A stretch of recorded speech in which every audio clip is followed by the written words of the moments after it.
Bom dia, boa tarde, boa noite. Eu sou a professora Caroline e hoje nós vamos então dar seguimento às nossas aulas sobre Grécia. Hoje vai ser a nossa última aula falando sobre a Grécia Antiga e essas três aulas aí que eu separei para a gente falar sobre isso. E lembrando que é sempre voltado mais para vestibular. Eu pego as principais características ali que sempre caem em vestibular e é isso que a gente estuda nesse tempo que nós temos, então não dá para abranger tudo, mas a gente vai abranger os principais pontos que caem em vestibular, ok? E na outra aula, se você não assistiu, eu deixo aqui a sugestão para você assistir. Eu comecei a falar um pouco sobre esse período helenístico e o porquê desse período se chamar helenístico. Eu até comentei que não tinha nada a ver com Helena de Troia, por exemplo. Ele se chama assim justamente porque os macedônios ali eram chamados de helênicos, aí depois esse nome acabou se espalhando para todos os gregos. Bom, então a gente tem esse período aqui de 336 a 146 a.C., e que a maior característica dele foi a expansão ali do Império de Alexandre, e a maior característica que a gente vai ver aqui foi justamente uma mistura de culturas e de povos. Então, o período helenístico, nós vamos ver aqui a fusão cultural e as conquistas de Alexandre o Grande. Vai ficar marcado principalmente por Alexandre, mas Alexandre ele pegou uma herança muito boa do pai dele, que é o Filipe II, que nós vamos ver aqui, que é o contexto histórico e o surgimento então. Então aqui vamos começar a ver um pouco antes de Alexandre. O início do período. O período helenístico inicia-se com o domínio da Macedônia sobre as cidades gregas. Se você viu a outra aula, nós falamos sobre a Guerra do Peloponeso, e lá nós vimos que Filipe II, então, ele vê uma brecha para poder dominar as outras cidades-estados ali, a Macedônia dominar as outras cidades-estados. E a partir, então, desse domínio, é um período mais ou menos de 66 anos depois da Guerra do Peloponeso. Nós vamos ter essa aqui, a Batalha de Queroneia, que é onde, então, ele conquista as outras cidades-estados. Então, Filipe II era o rei da Macedônia, liderado por ele, então, despontou como potência militar, anexando cidades gregas após vencer a Batalha de Queroneia, em 338 a.C. Então, essa batalha foi uns 66 anos depois lá da Guerra do Peloponeso e foi aonde, então, ele conseguiu ter o seu domínio sobre as outras cidades-estados. Aqui, Alexandre o Grande já estava com ele, mais ou menos com seus 16 anos, e lutou também nessa batalha. Só que aqui, por enquanto, era o seu pai que estava governando. Então, aqui, a origem da cultura. A cultura helenística surgiu como resultado das campanhas militares de Alexandre Magno, ou Alexandre o Grande, né? A natureza da cultura. Influência oriental, mas predominância dos caracteres gregos. A hegemonia ocorreu principalmente no Ocidente. Aqui, contatos culturais. Intensificação dos contatos entre culturas gregas, egípcias, persas, hebraicas, mesopotâmica, afegã e hindu. Então, como toda essa região aqui vai fazer parte do Império de Alexandre, todas essas culturas vão conversar entre elas. Então, por exemplo, aqui nós temos a Pérsia. Ela vai ser agora muito conhecida pelos seus artefatos. Não sei se você já ouviu falar, mas o tapete persa é famoso até hoje. E grande parte assim da fama dele já vem desse período aqui, quando ele sai do território dele e começa a ir para o Ocidente, né? Bom, aqui nós temos o Filipe II, então, o pai de Alexandre, o rei da Macedônia, o busto dele aqui, né, que é uma cópia romana do original grego. Então, como foi que ele deixou? Qual foi o contexto que ele deixou para Alexandre? A modernização do exército. Felipe, então, reformou o exército, introduzindo novas armas, táticas e formações. As longas lanças sarissas, se tornaram uma das mais temidas da antiguidade. E aqui também, que é uma característica desse período, né? Aqueles casamentos bem estratégicos. Então aqui, Felipe fortaleceu alianças por meio de uniões matrimoniais, como, por exemplo, a própria mãe de Alexandre. Aqui, casou-se com várias mulheres, como Olímpia, que era a mãe de Alexandre. A logística e infraestrutura. Felipe construiu estradas, pontes e fortalezas para garantir a segurança e eficiência das suas campanhas, assegurando o suprimento das suas tropas e facilitando a movimentação do exército. E aqui, por fim, a expansão territorial. Felipe expandiu o território da Macedônia, conquistando regiões como Anfípolis, rica em ouro, a Tessália, com sua poderosa cavalaria. E essas conquistas forneceram recursos e poder militar para futuras campanhas.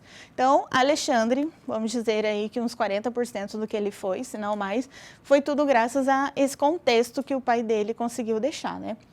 Então aqui, depois que Felipe II morre, assassinado numa festa de casamento, na festa de casamento da sua filha, e ali houve vários rumores de quem tinha mandado matar ele, mas o que sabemos é que foi um amante da filha dele que tinha mandado, e houve também muitos rumores que poderia ser a mãe de Alexandre também, justamente porque ele iria herdar o trono, então ela já queria facilitar isso, né, que ele assumisse o mais rápido possível, mas por isso tudo é boatos.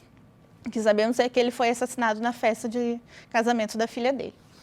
Então aqui, falando sobre ele agora, Alexandre o Grande, que foi de 336 a 323 a.C.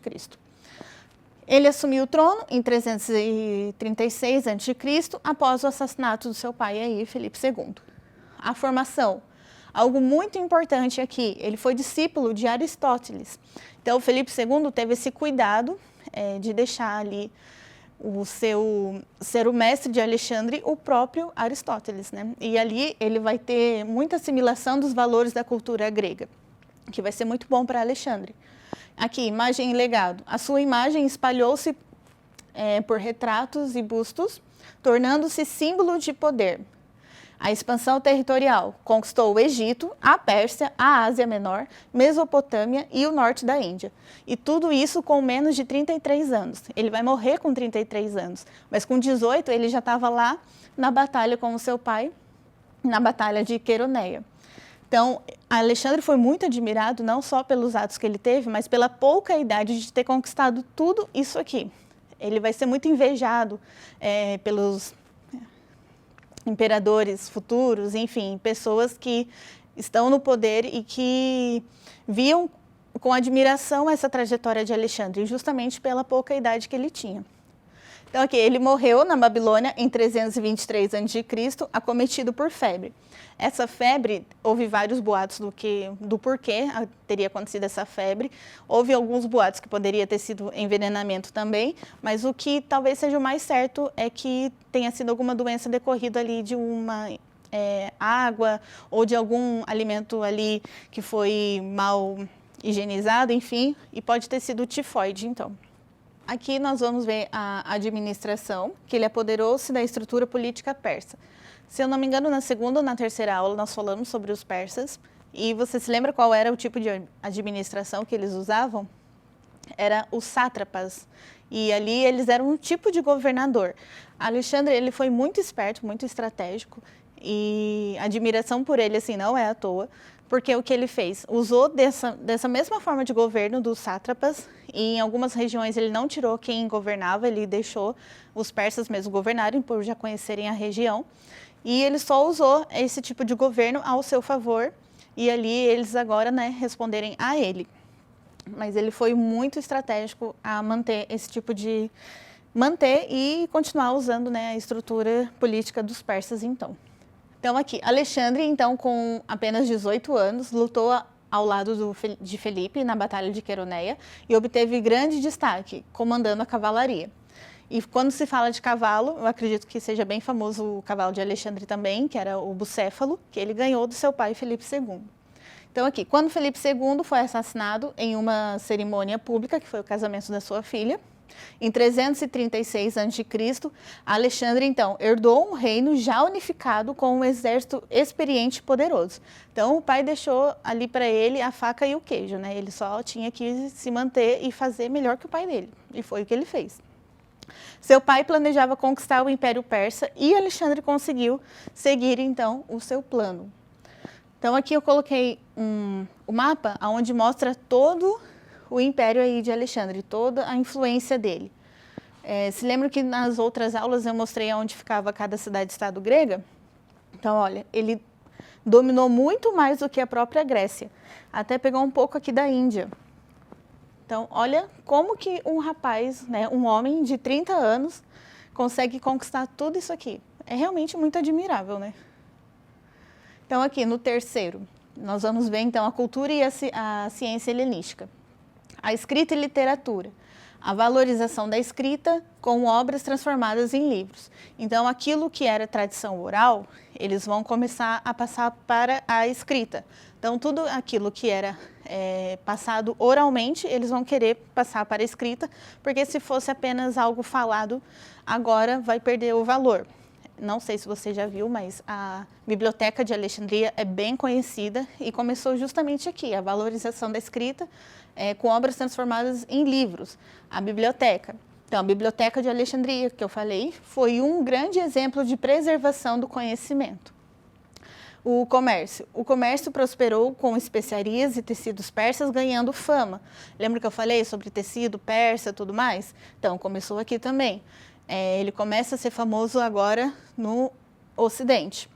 Desenvolvimento científico. Então, aqui, grandes nomes nós vamos ver aqui, como Euclides, Arquimedes e Aristarco. Então, aqui nós temos um pouco da astronomia, da matemática e não só nessa questão desse desenvolvimento científico, mas o período helenístico ele vai ser muito rico também para a filosofia. É que aqui a gente não consegue abranger muito, mas pergunte ao seu professor de filosofia, dá uma pesquisada sobre esse período aqui para a filosofia, vai ser muito rico também, foi muito rico também. Então aqui, o quarto agora, política pós-Alexandre e o fim do império, né? Tem uma frase que diz que todo império, ele logo tem o seu fim, né? Nenhum império fica tanto tempo em pé e tudo mais. É o que nós vamos ver aqui, né? Então, nós vamos ver políticas pós-Alexandre e o fim do império. Não sei se você já ouviu frases do tipo que nenhum império ele fica tanto tempo no poder, todos os impérios caem, e realmente nós vamos ver isso na história. Então, aqui, disputa e divisão. O império foi disputado entre generais após a morte de Alexandre. Um exemplo é o general Ptolomeu, que ficou governando o Egito, e ele deu origem aí à dinastia. Reinos helenísticos. Divisão em reinos helenísticos, como a Macedônia, Egito e a Mesopotâmia.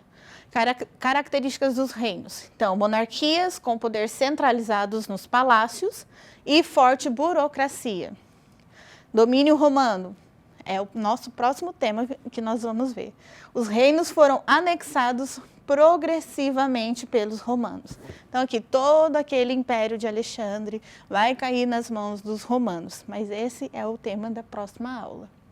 Então, aqui, o que eu fiz? Para você conseguir anexar mais ainda esse conteúdo, quando nós falamos do período helenístico, basicamente, acredito que uns 90% do que vai cair em vestibular, em prova, seja o que for, é falar sobre a principal característica dele, que é essa mistura de culturas. Então, eu coloquei aqui, ó, a cultura helenística pode ser comparada ao esmalte cultural.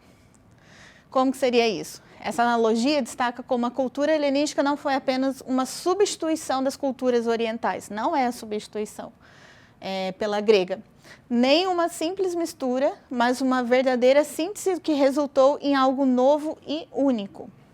Então, eu coloquei aqui, ó, o elemento, qual que seria? A base ali, dessa vitamina aí. Então, aqui, a cultura grega, o helenismo, forneceu a estrutura fundamental, a língua, a filosofia, a arte, a organização política e permaneceu com o sabor essencial dominante. Então, a cultura grega é como se você fosse tomar essa vitamina e a cultura grega é o que você mais sente ali. Porém, há outras especiarias, outras frutas orientais ali. O que seria? Então, essa cultura egípcia, persa, indiana e por aí vai.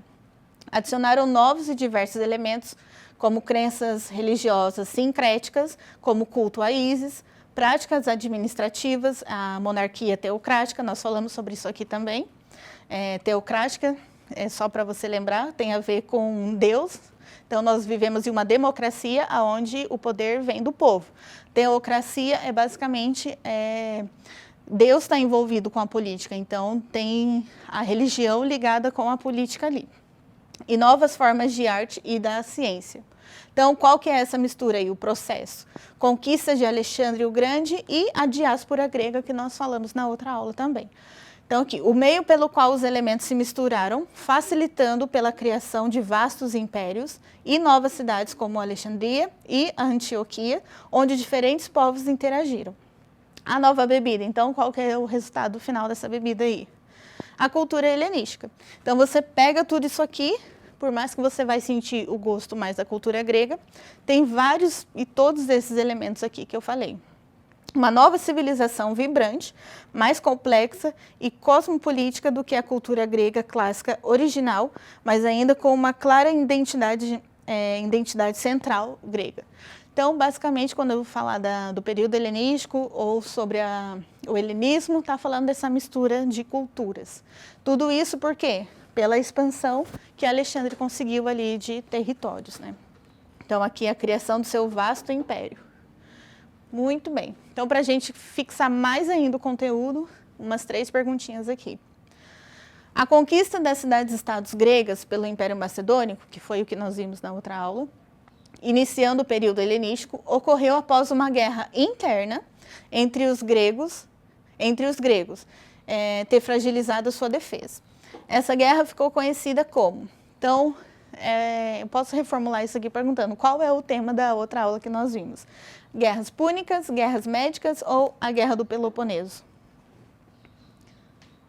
Muito, extremamente fácil, que é a Guerra do Peloponeso. Como eu falei, primeiro veio essa Guerra do Peloponeso, que foi uma guerra interna, foi o que dividiu ali, e eu até falei aquela frase que uma casa dividida, ela não prospera. Então, quando falar sobre essa guerra interna na Grécia, vai ser a Guerra do Peloponeso. Então, a segunda pergunta agora. Vou ler esse textinho aqui.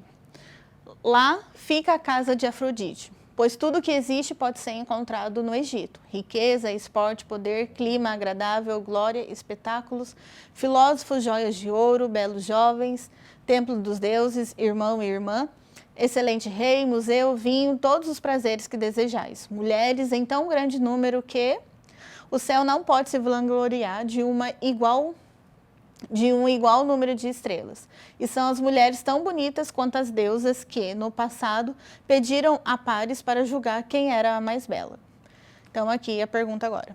O texto acima é um dos mimos de Herondas, comédias que retratavam com detalhes a vida urbana e refere-se à cidade de Alexandria, no Egito. Há uma clara referência à mescla cultural entre o Ocidente e o Oriente, ao mostrar a presença da cultura grega em uma cidade localizada no Egito. O texto apresenta os elementos que caracterizam na Grécia Antiga o período conhecido como... Está muito fácil, extremamente fácil. A, homérico, B, clássico, C, minoico ou D, helenístico. Qual é o tema da aula de hoje? Se você falou helenístico, muito bem. Se você falou outra aqui, volta a aula inteira, porque você não prestou atenção. Então, para a gente encerrar a aula de hoje, vou contar uma curiosidade sobre a morte de Alexandre, né? Que até hoje não foi encontrado o túmulo dele, onde ele teria sido deixado seus restos mortais ali. Então, é uma grande pergunta ainda da arqueologia. Há várias hipóteses do que pode ter acontecido, até mesmo pelas guerras que vieram depois, né, de ter sumido. Alguns acham que a alçada dele pode ter sido escondida em alguma igreja lá em Alexandria, mas nada disso foi confirmado pela arqueologia. Então, pode ser que daqui a alguns anos, ou quando você aí estiver assistindo esse vídeo, pode ter acontecido alguma novidade em relação a esse assunto, mas hoje e agora ainda é uma grande pergunta para a humanidade, né? O que aconteceu com o túmulo de Alexandre? E, como eu já dei um breve spoiler, na próxima aula nós vamos falar sobre o Império Romano, que traz tanto fascínio quanto a história de Alexandre, às vezes até um pouco mais, porque durou, né, bem mais um longo tempo, e é o que nós vamos ver então na próxima aula. Você conhece a história de Rômulo e Remo? A loba que alimentava essas duas crianças? Bom, é o que nós vamos ver na próxima aula, então, eu te espero. Muito obrigada.